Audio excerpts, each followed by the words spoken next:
मोर सले सैयद अंबिया खातमुल मोर सले सैयद अंबिया आ गए मुस्तफा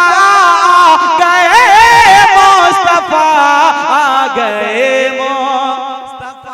देखिए भाई साहब माइक ऑपरेटिंग कर रहे हैं लेकिन 20 रुपया इनाम पुरस्कार की शक्ल में दिया है। मौला ताला 20,000 नहीं किया था फरमाए 20,000 बला बीमारी से महफूज व मामून रखे, कोई गम न दे सिवाय गम हुसैन सिवाय गम अहले बैत। बस दुआ देता हूँ, अगर आपको भी दुआ लेनी है तो इसी तरह से मुलाकात करते रहिए। खातमुल मुरसलीन सैयद अंबिया आ गए मुस्तफा आ गए मुस्तफा खातमुल मुरसलीन सैयद मुर्तजा खातमुल मुरसलीन। हो मुबारक तेरी गोद में आमना, हो मुबारक तेरी गोद में आमना। आमना एक याद रख लीजिए, आमना नाम है मेरे प्यारे नबी की माँ का। किसका? कुछ पैगाम अगर आपको मिले तो उसको नोट कर लीजिए और याद रख लीजिए कि आमना अगर कोई पूछे तो कौन है? आमना मेरे नबी की वालदा माजिदा का नाम है। हो मुबारक तेरी गोद में आमना, हो मुबारक तेरी गोद में आमना। आ गए मुस्तफा आ गए मुस्तफा आ गए मुस्तफा आ गए मुस्तफा।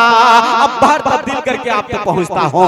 चांद तारे गगन मुस्कुराने लगे, एक बार मुस्कुरा के बोले सुभान अल्लाह। और 2-4 घंटे की थकान एक पल में मुस्कुराहट के जरिए उसको दूर कीजिए और मुस्कुरा के पूरा मजमा मोहब्बत से बोलिए सुभान अल्लाह और मोहब्बत से या रसूल अल्लाह।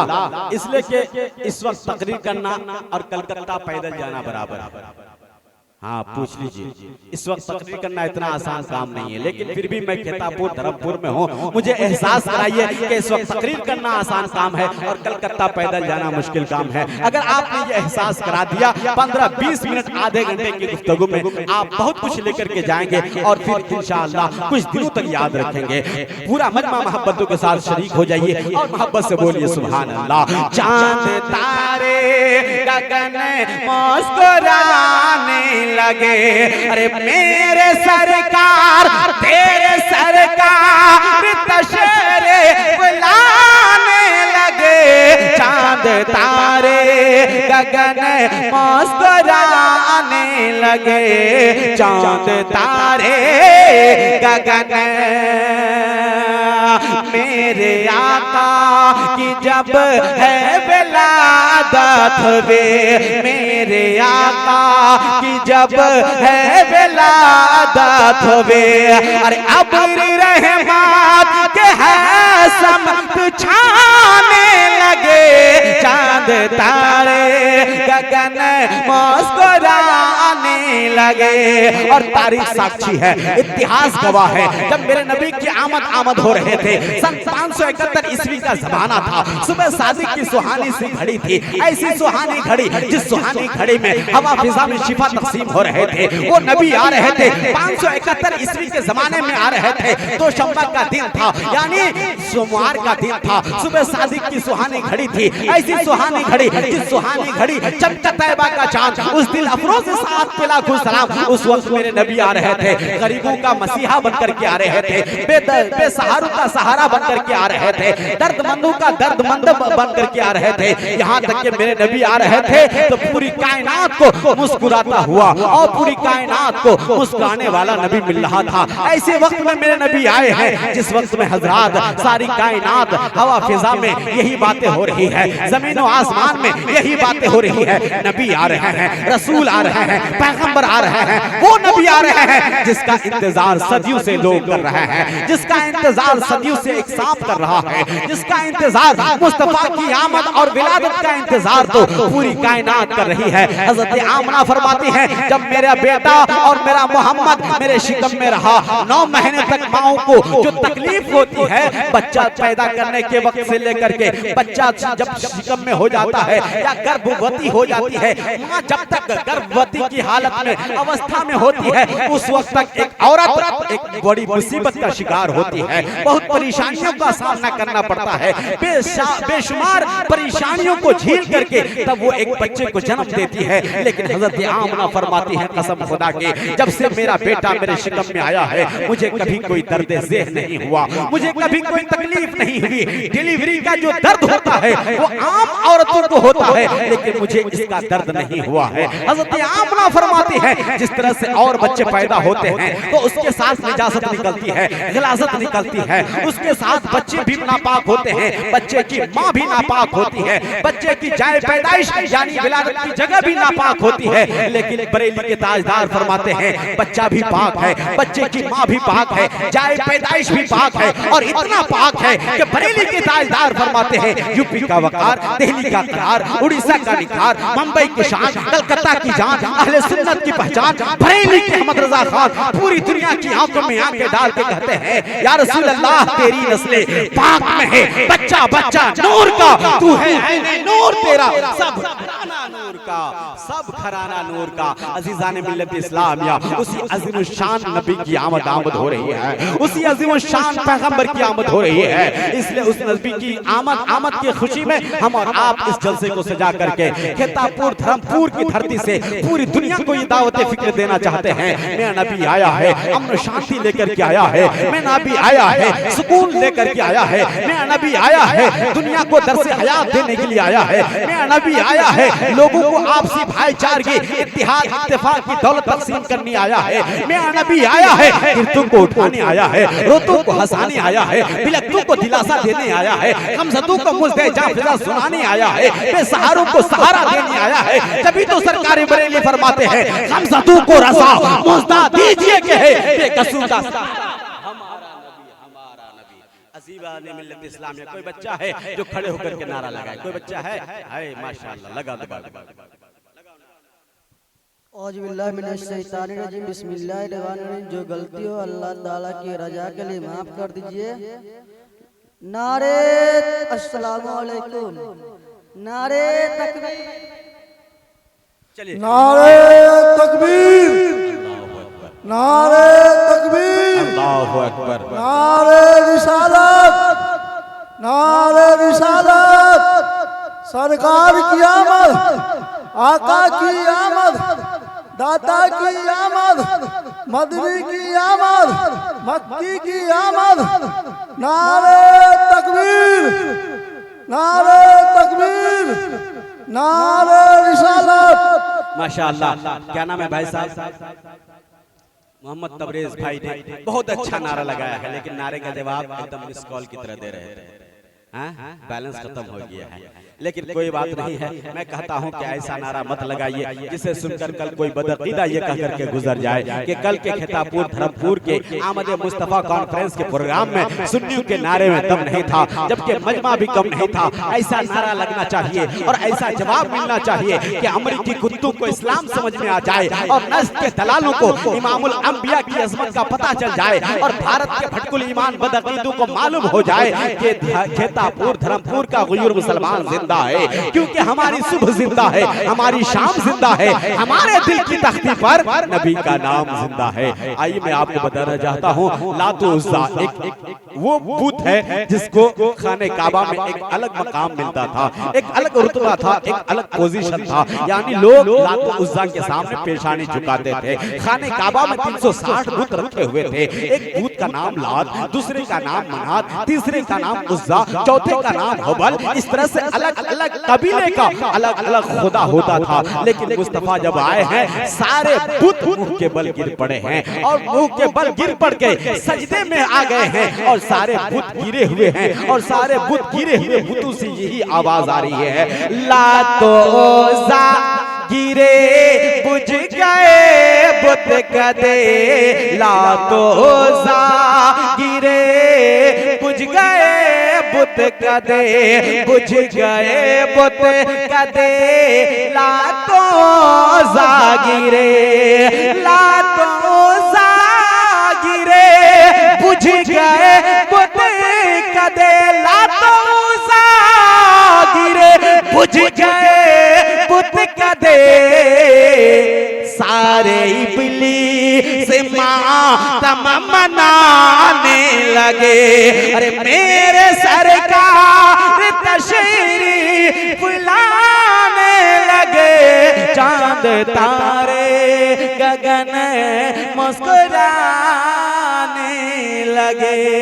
कोटि कोटि प्रणाम नतमस्तक सकल पर जाजरम। ओम गुरु ब्रह्मा गुरु विष्णु गुरु देव महेश्वरा गुरु साक्षात परब्रह्मा तस्मै श्री गुरुवे नमः। कोटि कोटि प्रणाम नतमस्तक सकल पर जाजरम। हे दीन दयानिधि अभिनंदनम सुस्वागतम। शाहेमम शाहेमम जन्म तिथि द्वादश रबिउल अव्वल शुभ मंगलम प्रतिभा अलौकिक प्रतिमा अति सुंदरम तीर्थ ब्रह्म स्वर्ग सम्मकार करति पावनम वर्ण मंदो शोभितम अरुवादि ज्योति जन्म स्थलम सर्वजन आध्याय प्रियतैवा नगर शुभ साहतम सुजिम कंदन प्रकाश चिरमनः मंगलम स्वर्मनः शीतलम छवि मोहन प्रिय दर्शनम दाने ब्रह्मावेर अरु करुणानिधि पुरुषोत्तम चतुर्भुज सिद्धि को फारूक गनी अरु हैदर फातिमा प्रिय दर्शनी हसनैन सत्य कुटुंबकम अधर्मा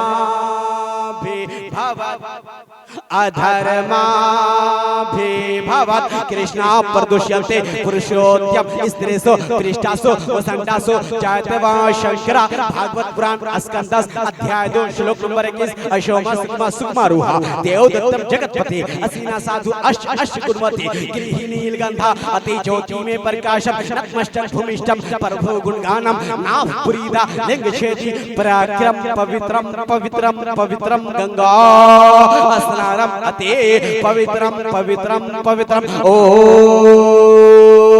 गजाननम भूतगणा विश्वतम गौचम भो फलचार वच्चम महाशुद्ध विनाशकारी तम नमामि ओम पंकजम भगनेश्वरम मंगलम स्वाहा मंगलम विष्णु मंगलम स्वाहा मंगलम गुरुरतेजा मंगलम स्वाहा मंगलम कुंडरीगचा मंगलम स्वाहा मंगलम कुंडरीगचा मंगलम स्वाहा मंगलम तना हरि गणेशम चरणम शीशमनम पर्वतम चरणम शीशमनम शशांतम चरणम शीशमनम गंगाजलम स्नानम प्रणीतम गोदानम स्वाहा कृष्ण अवतार न्यारे पुनीतम पृथ्वी मध्यम सर्व शिक्षार्थम बलवन् स्वानम तेज बहादम लम लह्यम पचवनम तपस्यम वीरम महावीर क्रोम प्रदीपम प्रदीपम प्रदीपम सोमति विष्णु संस्वरूपम।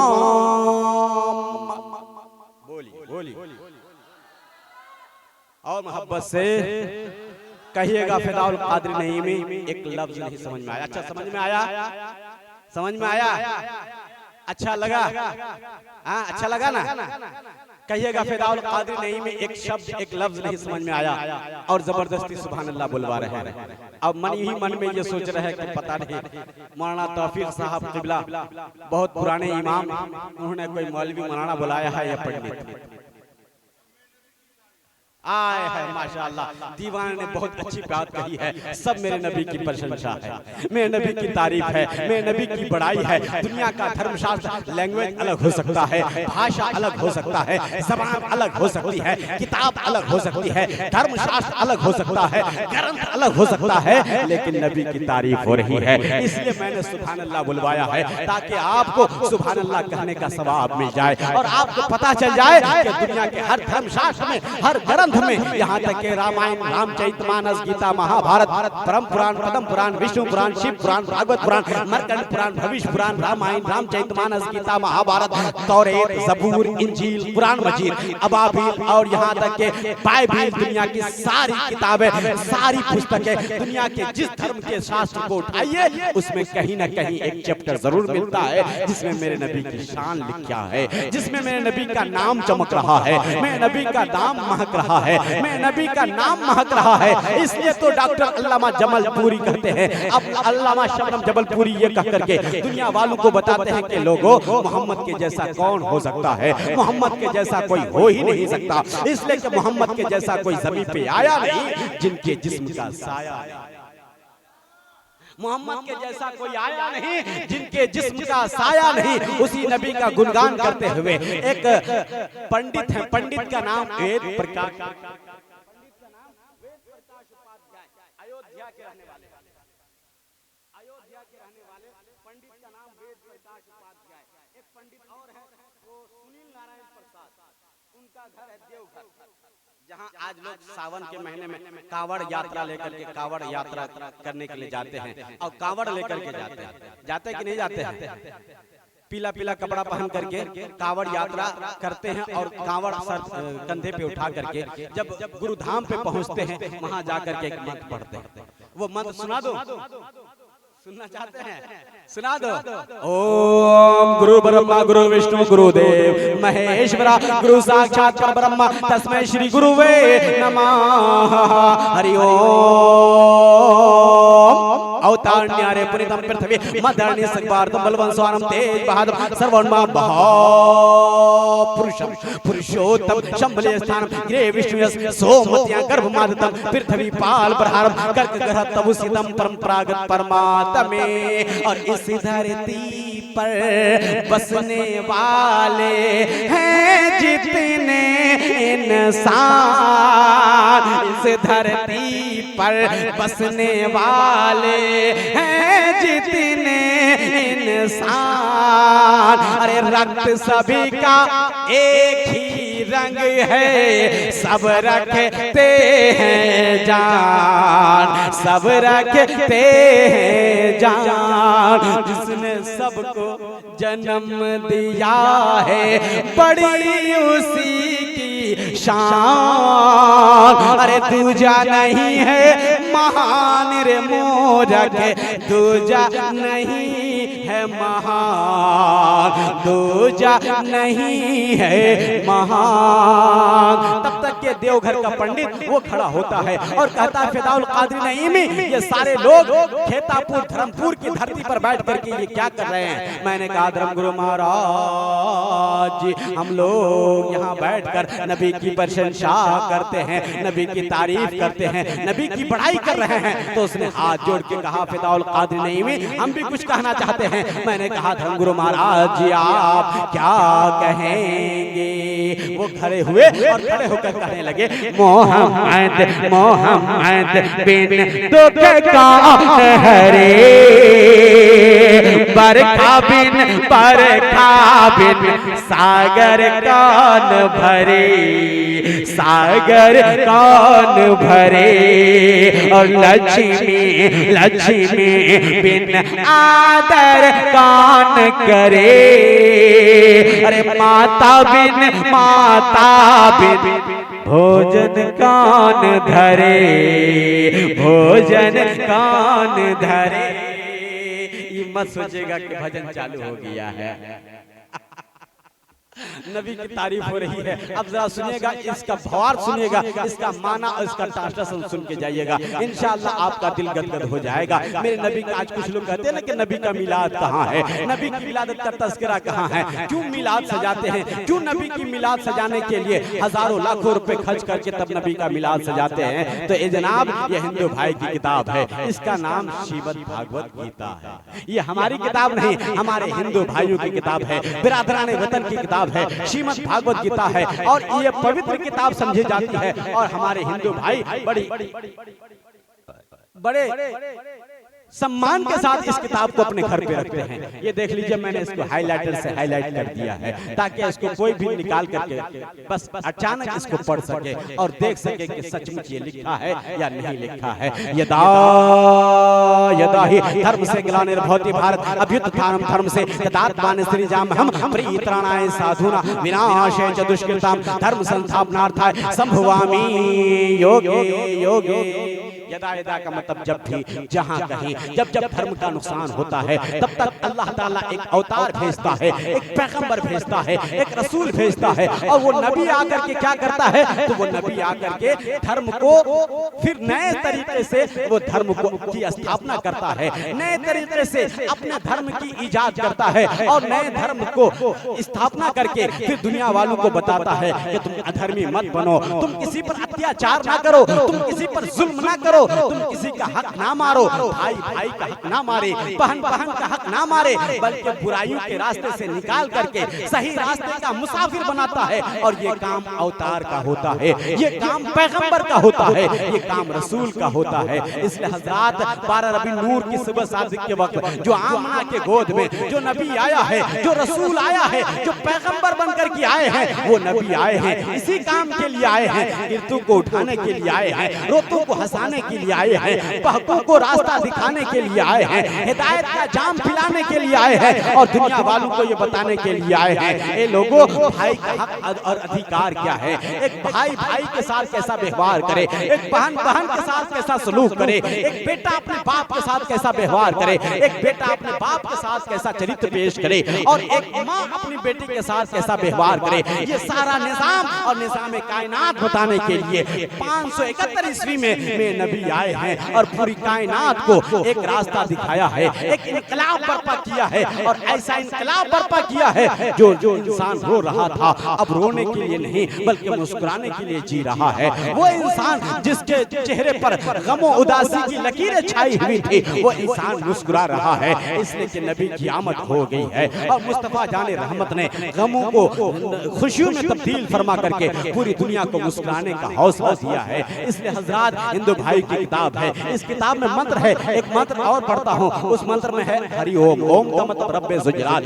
खालिक के कायनात, मालिक के कायनात, यानी ईश्वर की तरफ से भेजा हुआ एक अवतार बीचों बीच जमीन के आएगा। मक्का ये बीचों बीच जमीन का सेंटर है जहाँ एक नबी आया है, जहाँ एक रसूल आया है। हिंदू भाइयों की किताब के अनुसार एक नबी आएगा बीचों बीच जमीन के आएगा, एक नबी आएगा बीचों बीच जमीन के आएगा। और वो नबी आएगा तो क्यों, क्या होगा, क्या फायदा होगा? वो नबी आएगा तो इस शान से आएगा, वो नबी बड़ा बलवान होगा, बड़ा तेजस्वी होगा, बड़ा प्रभावशाली होगा, बड़ा शक्तिमान होगा। शक्ति का यह आलम होगा कि हजरात हमने उलमा से सुना है, बुजुर्गों से सुना है, कुरान और हदीस से पढ़ा और सुना है और समझा है कि मुस्तफा ने उंगली का इशारा किया था, चांद तो हिस्सों में बढ़ गया था, मेरे नबी ने उंगली का इशारा किया था, डूबे सूरज को वापस बुलाया था, मेरे नबी ने उंगली की खाई से पानी का चश्मा जारी किया था, मेरे नबी ने टहनी को तलवार बना दिया था और मेरे नबी ने पत्थर से कलमा पढ़वा दिया था। हुक्मे रसूल पाक में कुर्बान हो गए, दस्ते नबी पे साहिब ईमान हो गए।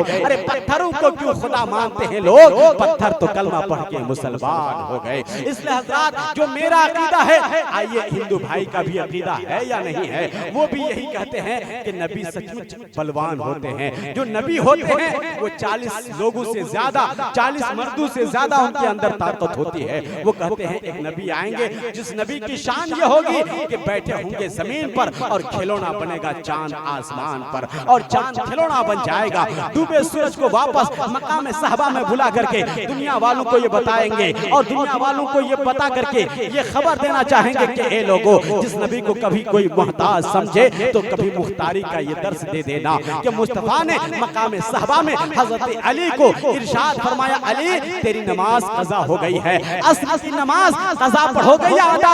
हजरत अली ने अर्ज किया, या रसूल अल्लाह, नमाज कज़ा पढ़ने में सवाब कम है, अदा में सवाब ज्यादा है, इसलिए अदा पढ़ना चाहता हूँ। मेरे नबी ने बस उंगली का इशारा किया, मकाम सहबा में वो चांद, वो सूरज उसी वक्त आकर के खड़ा हो गया और असर के वक्त में आके खड़ा हो गया। और जब तक हजरत अली की मर्जी रही, नमाज असर अदा होती रही, नमाज पढ़ते रहे, तस्बीह तहलील करते रहे और मेरे नबी ने इरशाद फरमाया, ए अली अब तेरी नमाज मुकम्मल हो गई है, तेरा सजदा मुकम्मल हो गया है, तेरी इबादत मुकम्मल हो गई है और तेरी मोहब्बत भी मुकम्मल हो गई है। इसलिए हजरात, हदीस के हवाले से और कुरान के हवाले से जो हमने सुना है कि नबी ने उंगली का इशारा किया था और चांद दो हिस्सों में बढ़ गया था। अब हिंदू भाई से पूछते हैं, वेद प्रकाश उपाध्याय से पूछते हैं कि जरा आप मेरे नबी के बारे में क्या विचार रखते हैं, आपकी क्या विचारधारा है? तो वो खड़े होकर के कहते हैं, ओंगेले से जिसने चंद्रमा दो भाग में किए, अरे शक्ति में बेमासिल मोहम्मद की जात है, मोहम्मद की बात है। अज़ीज़ान मिल्लत इस्लामिया, उसी नबी और उसी पैगंबर की शान का ये आलम है कि दुनिया की कोई किताब उठाइए, कोई धर्मशास्त्र उठाइए, कोई ग्रंथ उठाइए, उसमें कोई ना कोई एक चैप्टर जरूर मिलता है जिसमें मेरे नबी की शान पढ़ी जा रही है, सुनी जा रही है।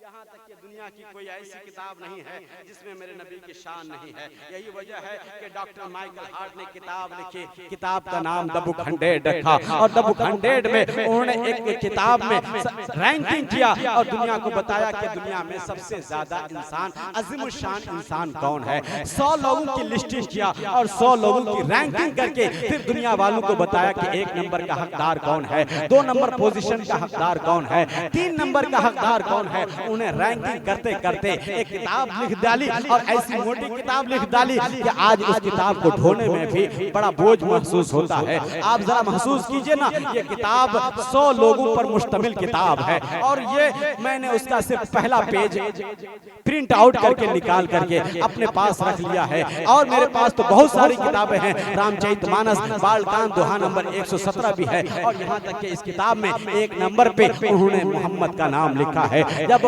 मोहम्मद का नाम 1 नंबर पे लिखा, 2 नंबर पे न्यूटन का नाम, 3 नंबर पे हजरत ईसा अलैहिस्सलाम का नाम, 15 नंबर पे हजरत उमर खत्ताब का नाम और हजरत मूसा कलीमुल्लाह का नाम, 52 नंबर पे हजरत उमर खत्ताब का नाम और 100 नंबर पे वीर महावीर, बौद्ध धर्म के वीर महावीर का नाम लिखते हैं। उसके बाद किताब मुकम्मल कर लेते हैं और कहते हैं कि ये 100 लोग ऐसे लोग हैं जिनको अल्लाह ने वो कुदरत अता की है, जिनको अल्लाह ने वो ताकत अता की है कि इन्होंने समाज सुधार का काम किया, इन्होंने इस्लाह मुआशा का काम किया, इन्होंने नए इस्लाह और नए मुआशे की तश्कील की। इसलिए उन्होंने लिखा कि इसमें सबसे अव्वल पोजीशन का हकदार अगर कोई है तो मुसलमानों के पैगंबर मोहम्मद की ज़ात गिरामी है। सुभान मोहम्मद ही हैं जिनको पहले पोजीशन का हकदार बनाया जाता है। जब लोगों ने घेर लिया और पूछा कि बताओ मोहम्मद को 1 नंबर का हकदार क्यों माना जा रहा है, तुमने उनको 1 नंबर का रैंक क्यों दिया है, तो कहते हैं कि मैंने सरकार की हदीस पढ़ी है, मैंने मुस्तफा जाने रहमत की हदीस का टुकड़ा पढ़ा है। इज़ा हलबता फअबकिल वलदिहा व इन्नहा मिन अबर्रि दवाब, जब तुम अपने जानवरों का दूध निकालो, गाय, बैल, भैंस, बकरी, ऊंट, बैल का भी बैल का नहीं, अच्छा समस्तीपुर में बैल का दूध नहीं निकालते हैं। हाँ, गाय, भैंस, बकरी और जो भी जानवर पशु हैं उनका जो दूध निकाला जाता है, अगर दूध निकालते हो तो पहले ये मुस्तफा की हदीस जरूर सुन लो, मुस्तफा जाने रहमत का पैगाम दिलनवाज सुन लो। मुस्तफा जाने रहमत मुस्कुराकर मदीने की चटाई पर जो निजाम कायनात बता रहे हैं और मुस्तफा जाने रहमत ने पूरी कायनात के लिए रहमत बनकर के आए हैं और दुनिया को बता रहे हैं कि चरिंदो परिंद के लिए मेरे नबी हैं, हवा फिजा के लिए मेरे नबी हैं, पूरी कायनात के लिए मेरे नबी रहमत बनकर के आए हैं। वमा अरसलना का इल्ला रहमतुल आलमीन का खिताब अल्लाह रब्बुल इज्जत ने मेरे पैगंबर को अता फरमाया है। उसी नबी की शान सुनते जाओ और मेरे नबी फरमाते हैं जब तुम अपने जानवरों का दूध निकालो, चाहे गाय हो, बकरी हो, भैंस हो, जो भी जानवर हैं, जो भी पशु दूध देते हैं, उन निकलते हुए जानवरों के दूध को निकालो तो आधा दूध तुम अपने बच्चों के लिए निकाल लो और आधा दूध उस जानवर के बच्चे के लिए छोड़ दिया करो,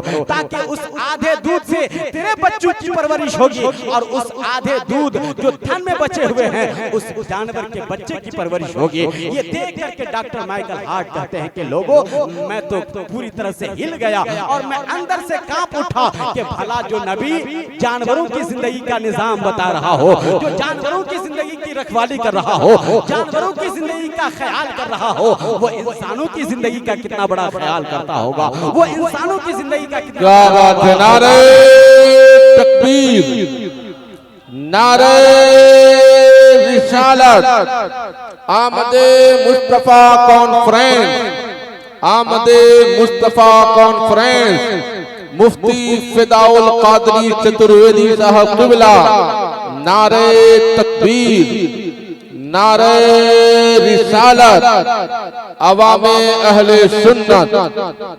भला जो इंसान जानवरों की जिंदगी की फिजिक्स, केमिस्ट्री, बायोलॉजी के जरिए ये बताता हो कि कितना दूध निकाला जाए, कितना दूध छोड़ दिया जाए, उसके पास सारा इल्म है, सारा एजुकेशन है, इससे ज्यादा क्या हो सकता है कि पूरी कायनात को जो इल्म की खैरात मिली है, जो पूरी कायनात को इल्म दिया गया है, जो पूरी कायनात में इल्म की खैरात तकसीम हो रही है, ये उस मुस्तफा के दरबार से मिल रही है। उसी मुस्तफा की खैरात का सदका है कि आज लोग फिजिक्स, केमिस्ट्री, बायोलॉजी और जूलॉजी, यहाँ तक के बॉटनी पढ़ करके लोग बता रहे हैं कि पशु के अंदर कौन सी बीमारी हो सकती है, इंसान के अंदर कौन सी बीमारी हो सकती है। ये सारा इल्म अल्लाह रब्बुल इज्जत ने अपने हबीब को अता फरमाया है। तो डॉक्टर माइकल हार्ट कहते हैं, he was the only man in history who was supremely successful on both the religious and secular levels। Doctor Michael Hart कहते हैं कि लोगों, पूछना चाहते हो, लोगों जानना चाहते हो इस धरती पर कौन अजीम शान है,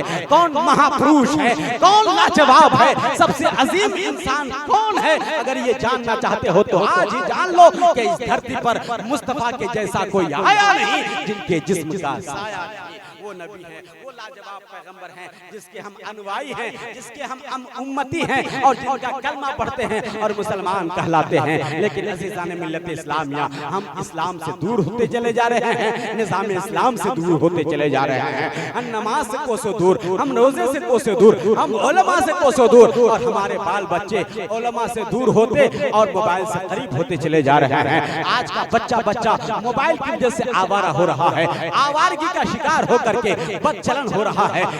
बेटा है तो किसी की बेटी पर निगाह करता है, बेटी है तो आवारगी का शिकार होकर के कोचिंग के नाम पर, ट्यूशन के नाम पर, कॉलेज के नाम पर, पढ़ाई के नाम पर, एजुकेशन और तालीम के नाम पर अपना मेयार बेच देती है, अपना सौदा कर देती है, या अपनी इज्जत को नीलाम कर देती है, अपने बाल बच्चों और यहाँ तक कि अपने माँ बाप की पगड़ी को खाक में मिला देती है, अपनी इज्जत को, सालों भर की मेहनत को, कुर्बानी को, सालों भर की मेहनत को पल भर में वो मिटा कर खाक कर देती है। इसलिए बाल बच्चों को ये पैगाम देना चाहता हूँ, माँ बहनों को ये पैगाम देना चाहता हूँ, अगर माँ बहनें बैठी हैं और माँ बहनें अगर कोई पैगाम लेकर के जाना चाहती हैं तो सीरत मुस्तफा को सुन लो, सीरत फातिमा ज़हरा को सुन लो। फातिमा ज़हरा की फातिमा ज़हरा ने जो पैगाम दिया है और फातिमा ज़हरा ने जो तर्ज अमल दिया है, अगर उसी पर हमारी बेटी कनात कर ले, सब्र और शुक्र की जिंदगी गुजारना शुरू कर दे, तो फिर आवारगी का शिकार नहीं होना पड़ेगा, फिर हमारी बच्ची मुर्तद नहीं होगी, हमारी बच्ची किसी राकेश के पास, किसी ओम प्रकाश के पास, किसी उवेश के पास, किसी आकेश के पास, किसी राकेश के पास जाकर के अपनी मस्ती और मौज का इंतजाम नहीं करेंगे, बल्कि वो किसी अब्दुल के पास का रिश्ता तलाश करेंगे और किसी अब्दुल के पास जाकर के वो अपने मजहब और महजब के मुताबिक अपनी शादी ब्याह का इंतजाम करेंगे। मैं कहना चाहूंगा अपनी बच्ची को आवारगी से बचाने के लिए एक ही उपाय है, उनके हाथों में मोबाइल ना दिया जाए, उनके हाथों में ये इलेक्ट्रॉनिक मीडिया का इस्तेमाल ना दिया जाए, जिससे बच्ची आवारगी का शिकार हो रहे हैं। अगर मेरी माँ बहनों को मेरी बातें कड़वी लग रही हो तो थोड़ी देर के लिए हाथ जोड़ के मैं निवेदन करूंगा, हाथ जोड़ के मैं आपसे माफी मांगूंगा। अगर आपने ये गलत कदम उठाया है तो हो सकता है आपकी दुनिया भी बर्बाद हो जाए, हो सकता है कि यकीनी बात यह है कि आपकी दुनिया भी अजीरन हो जाएगी और आपकी आखिरत भी तबाह बर्बाद हो जाएगी। क्या आपने सोशल मीडिया के जरिए नहीं देखा जो एक दूसरे के कोई मुसलमान हो और गैर मजहब के मुताबिक जाकर के वो शादी रचा ले, वो अपने माथे पे कोई सिंदूर लगा ले, वो कहे कि मैं इसी में खुश हूँ, मैं राकेश के पास खुश हूँ, मैं मेरे माँ बाप मेरा ताक़ुब ना करे, मेरा पीछा ना करे। फिर उसके बाद क्या होता है, 2-4 साल के बाद जब उसकी डेड बॉडी से, सड़ी हुई डेड बॉडी से, लाश से बदबू आती है, तब पता चलता है कि अरे ये तो रुकैया थी, अरे ये तो शबाना थी, अरे ये तो इस्लाम की शहजादी थी। लेकिन इसकी डेड बॉडी मिली है, इस हालत में मिली है कि उसे कफन भी नहीं मिला है, दफन भी नहीं मिला है, दुनिया भी बर्बाद हो गई है,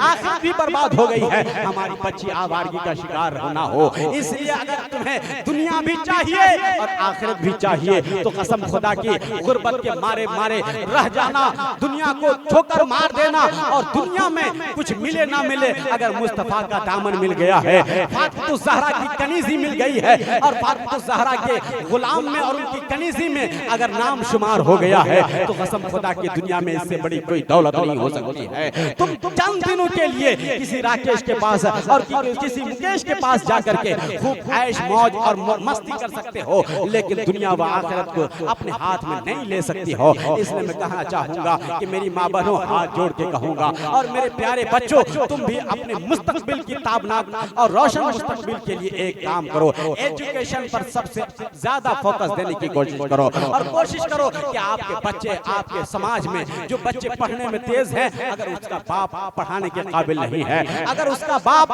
पढ़ाने के लायक नहीं है, जिसका बाप मजदूरी करता है लेकिन अच्छी क्वालिटी की फीस अदा करके वो अच्छे एजुकेशन नहीं दिलवा सकता है, तो गांव का कोई मुखिया हो, गांव का कोई अच्छा समाज का जो पैसे वाला आदमी हो, जो दौलतमंद आदमी हो, वो उस गरीब बच्चे को अपनी परवरिश के ज़ेर इंतजाम ले ले और कहे कि मैं इस बच्चे को पढ़ाऊंगा, इस बच्चे को उस वक्त तक पढ़ाऊंगा जब तक ये गांव का बच्चा डीएम एसडीएम ना बन जाए, जब तक उस गांव का बच्चा कोई ऑफिसर ना बन जाए, कोई कलेक्ट्रेट ऑफिसर में जाकर के ये जॉब न कर ले, या फिर किसी कुर्सी पर जाकर के विराजमान ना हो जाए, तब तक मैं इस बच्चे को पढ़ाऊंगा। अगर कोई 12 रबी नूर के सुबह शादी के वक्त, और खास करके आज के इस पैगाम के अनुसार अगर कोई ये अमल कर ले कि इस बड़े आबादी में और इस बड़ी बस्ती में अगर 10 बच्चे हैं या 100 बच्चे हैं और उन 100 बच्चों में एक बच्चा पढ़ने के लिए बहुत इच्छुक हो और पढ़ने के लिए ख्वाहिशमंद हो, लेकिन उसके पास पढ़ाई गरीबी की वजह से और परेशानी की वजह से, माँ बाप की तंगी की वजह से, या माँ बाप की मुआशी हालत की वजह से और इकोनॉमी की पोजीशन की वजह से अगर वो बच्चा नहीं पढ़ पा रहा हो तो उसमें कसूर सबका होगा, और वो बच्चा नहीं पढ़ पाएगा तो उसमें गुनाह सबका होगा। इसलिए आज इस आमद मुस्तफा कॉन्फ्रेंस से एक खूबसूरत पैगाम ये लीजिए कि कोई गरीब का बच्चा हो तो उसको पढ़ा लिखा करके अपने गांव का वो सर्व इंसान बनाइए। अगर वो बच्चा किसी कुर्सी पर बैठेगा तो वो आपका भी काम करेगा, आपकी मिल्लत का भी काम करेगा, और आपकी मिल्लत का काम करते करते इस दुनिया को ये पैगाम दे के जाएगा कि ये कुर्सी भी हमारी है, और इस मस्जिद में जो मस्जिद में इमामत का मुसल्ला है वो मस्जिद का मुसल्ला भी हमारा है। इसलिए इंसान को चाहिए कि अपने बच्चों को एजुकेशन से जोड़ दे, अपने बच्चों का लगाव तालीम से जोड़ दे। अगर बच्चा एजुकेशन से जुड़ गया ना तो फिर आपका भी भविष्य उज्जवल हो जाएगा, आपका फ्यूचर उज्जवल हो जाएगा,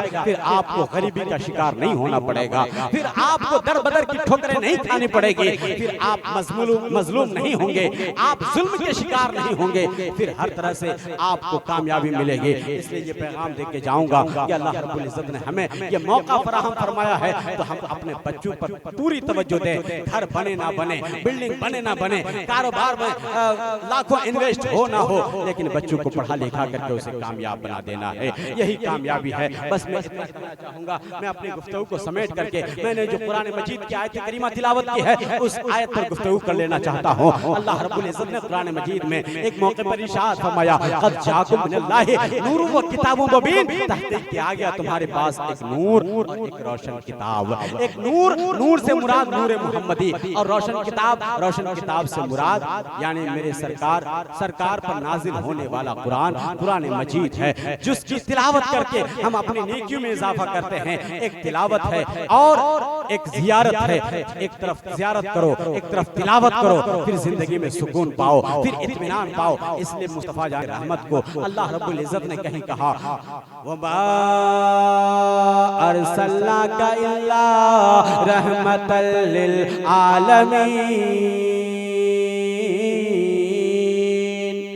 मैंने पूरी कायनात के लिए रहमतुल आलमीन बनाकर भेजा है। मोहम्मद को पूरी कायनात के लिए रहमत बनाकर भेजा है।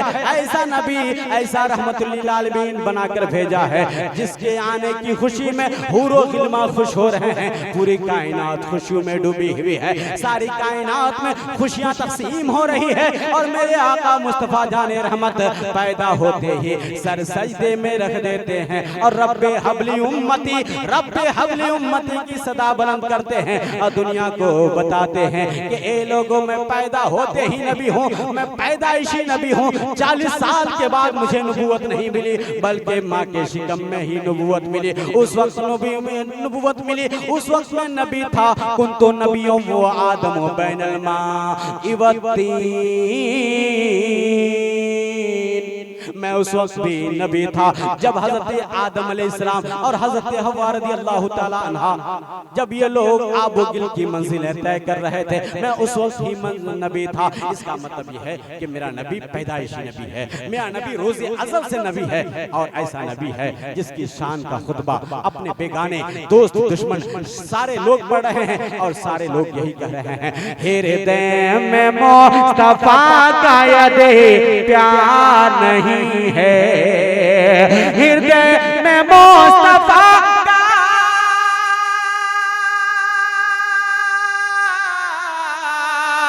हृदय में मुस्तफा का यदि प्यार नहीं है, स्वर्ग में जाएगा वो कैसे, कोई आधार नहीं है। दरो हरम हो या के कलीसा गुरुद्वार, बोले बोले लहके बोले सुभान अल्लाह। दरो हरम हो या के कलीसा गुरुद्वार, दरो हरम हो या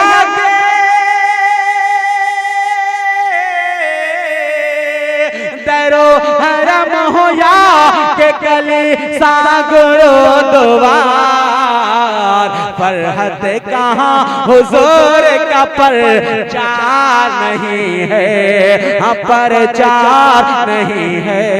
जज़ाकल्लाह। हज़रत अल्लामा तौफीक अशफी भागलपुरी साहब को मोहब्बतों के साथ इनाम पुरस्कार से नवाज रहे हैं। अल्लाह ताला बेपनाह बरकत अता फरमाए, कारोबार में, रोजगार में और बाल बच्चों को सेहत तंदुरुस्ती में इजाफा फरमाए। बस इतना कहना चाहता हूँ, मेरे नबी आए हैं, पूरी कायनात के लिए नबी बनकर के आए हैं, सारी कायनात के लिए रहमत बनकर के आए हैं। और मेरे नबी इस शान से आए हैं, दुनिया के हर धर्मशास्त्र में, हर ग्रंथ में, हर तरह के तमाम पुस्तकों में मेरे नबी की शान चमक रही है। मेरे नबी की अजमत शान का पता करना हो तो जरा कुरान की आयत उठाकर देख लो, जरा कुरान की आयत का अध्ययन कर लो। कुरान कहता है वरफाना लका जिक्रक, ए महबूब हमने तेरा जिक्र ऊंचा कर दिया है। ये ऊंचाई ही का मतलब तो है कि दुनिया के हर धर्मशास्त्र में, हर ग्रंथ में मेरे नबी का जिक्र मिल रहा है। बस इतना समझ लीजिए, मेरे नबी का चर्चा कहाँ कहाँ सुनना चाहते हो, मेरे नबी का प्रचार कहाँ सुनना चाहते हो। मेरे नबी की अजमत शान का ये आलम है, दरिया की रवानी में, मौजू की तुग़यानी में, समंदर के सैलानी में, बादल के शोर में, हवाओं के जोर में, कलियों की चटक में, फूलों की महक में, सब्ज़ की लहक में, आग की दमक में, हीरे की चमक में, नींबू के खटास में, कंद के मिठास में, मूसा के जलाल में, ईसा के जमाल में, यूसुफ की जुदाई में, याकूब की दुहाई में, पहाड़ों की ऊंचाई में, गार की गहराई में, खिरत की खबर में, इश्क की नजर में, ला इलाहा इल्लल्लाह की हस्ती में, मोहम्मद रसूलुल्लाह की मस्ती में। गर्ज के जिधर नजर उठाइए उधर मेरे नबी का नाम चमक रहा है, उधर मेरे नबी का नाम महक रहा है।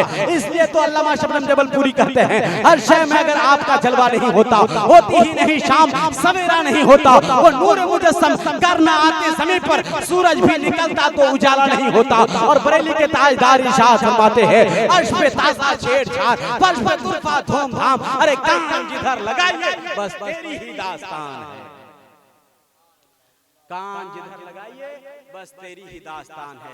इसलिए अपने बेगाने दोस्त दुश्मन, यहाँ तक कि कबीरदास जी ने, गोस्वामी तुलसीदास जी ने बहुत प्यारा अपने दोहे में कहा है, बड़ा हुआ तो क्या हुआ, जैसे पेड़ खजूर बड़ा हुआ तो क्या हुआ, जैसे पेड़ खजूर पंथ को साया नहीं, फल लागे अति दूर रे भाई, फल लागे अति दूर। ये पैगाम लेकर के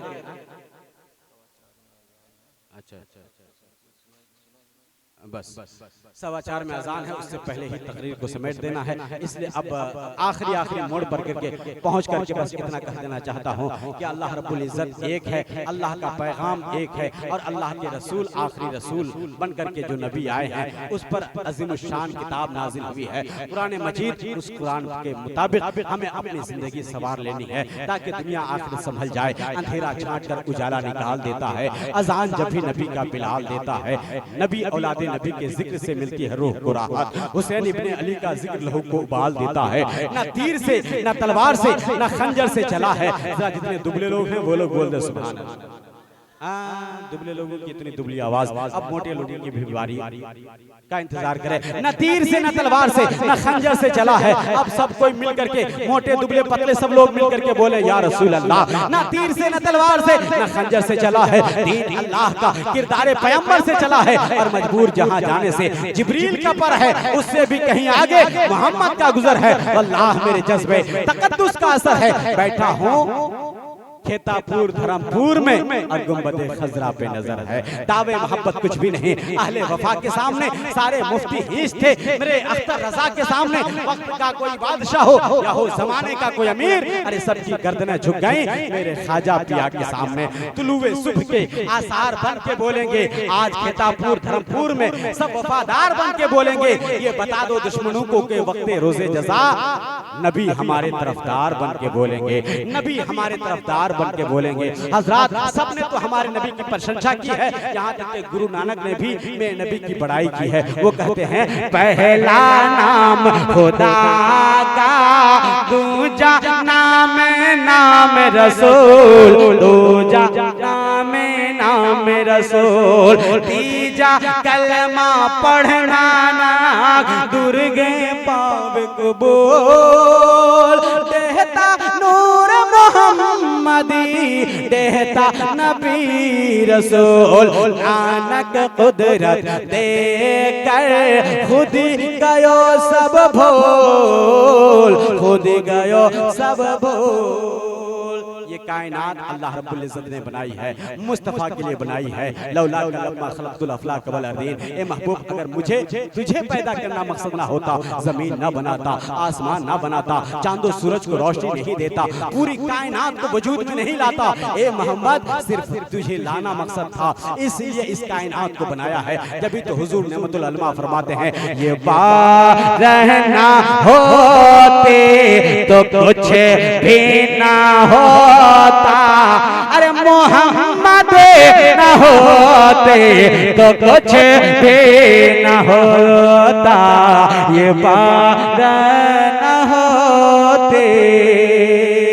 ये महफिल सजाएंगे कुरान वाले, लगाएंगे सीने से इरफान वाले, यही कहते आए हैं रहमान वाले। और ये बार ना होते तो कुछ भी ना होता, मोहम्मद न होते तो कुछ भी न होता। न शम्सो कमर की जबी जगमगाते, न शाखों पे बैठी कली मुस्कुराते, न शबनम बरसकर गुलों को नहाते, न आकर कली को सबा गुदगुदाते। ये वारा न होती तो कुछ भी न होता, मोहम्मद न होते तो कुछ भी न होता।